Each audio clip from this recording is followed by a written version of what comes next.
মাননীয় রাষ্ট্রমন্ত্রী রেগুলার আমরা একটা আমাদের অনেক রুটিন বৈঠক থাকে, updates on various areas matters, কিছু বিষয়ে কিছু রিসেন্ট ভিজিটস হয়েছে।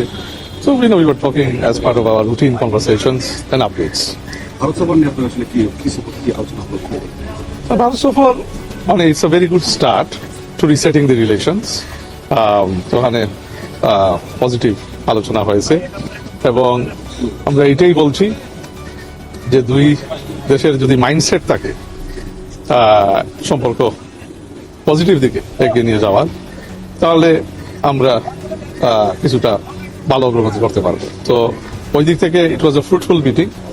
ওখানে আমরা ভারতের national security adviser Ajit Doval সাহেবের সাথে মিটিং হয়েছে, মাননীয় পররাষ্ট্রমন্ত্রী জয়শঙ্কর সাহেবের সাথে কথাবার্তা হয়েছে।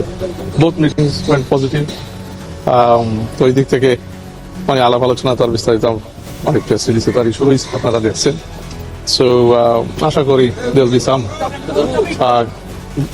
goodwill gestures in the coming weeks. আমরা যেটা গুরুত্ব দিছি যে মেডিকেল ভিসাগুলা ওপেন আপ করে দিতে প্লিজ সুন।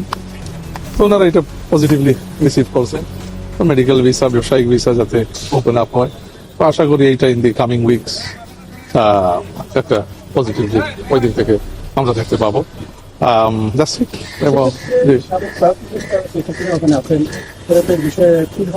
না আমরা তুলছি ওইটা আলোচনা তো থাকবেই সবসময়, যেহেতু বাংলাদেশের জনগণের একটা আমাদের পাবলিক ইন্টারেস্ট। সে তো একজন সাবেক মানে সে তো একটা স্বৈরাচার, একটা রাষ্ট্রীয় মানে একটা সন্ত্রাসী এবং এখন এটা আন্তর্জাতিক টেররিস্ট হিসাবে পরে আছে ভারতের স্পেসে। সো স্বাভাবিকভাবে এই টেররিস্ট ওখান থেকে 1,500 মানুষ হত্যা করে পালিয়ে গেছে ভারতে। আমরা বলছি সি ইজ এ টেররিস্ট এবং তার জায়গা বাংলাদেশে আর নাই, C is irrelevant two Bangladesh. তো এখানে যদি মানে যাতে সে কোনো ধরনের ডিস্টেবিলাইজেশনের চেষ্টা তাদের সয়েলকে সভরিন সয়েলকে ইউজ করে যাতে আমাদের দেশে না করতে পারে, ওইটা এটা তো স্বাভাবিকভাবে রিস্ট্রেইন থাকবে। তাকে নিয়ে আমি আপনাদেরকে একটা কথা বলি, তাকে নিয়ে তেমন এর বেশি আলোচনা হয়নি, কিন্তু এখন বোধ হয় সবাই এখন মানে তার আর গুরুত্ব আর রয়েছে। আওয়ামী লীগ হাসিনা বলতে আর বাংলাদেশে আর কিছু নাই, পিপুল হ্যাভ মুভড অন। হ্যাঁ, ফিরত আমার ব্যাপারে আমরা তুলছি তো জুডিশিয়াল প্রসেসে আমরা এটা করছি, আমরা চাবো। So yes, it has been discussed.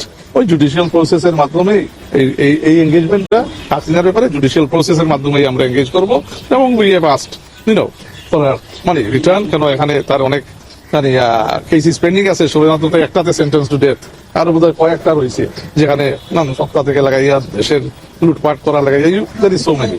So আমরা যেটা বলছি এগুলো সব এখন ট্রান্সপারেন্ট জুডিশিয়াল প্রসেসের মাধ্যমে ইট উইল বি ডেল্ট উইথ। কিন্তু ভারত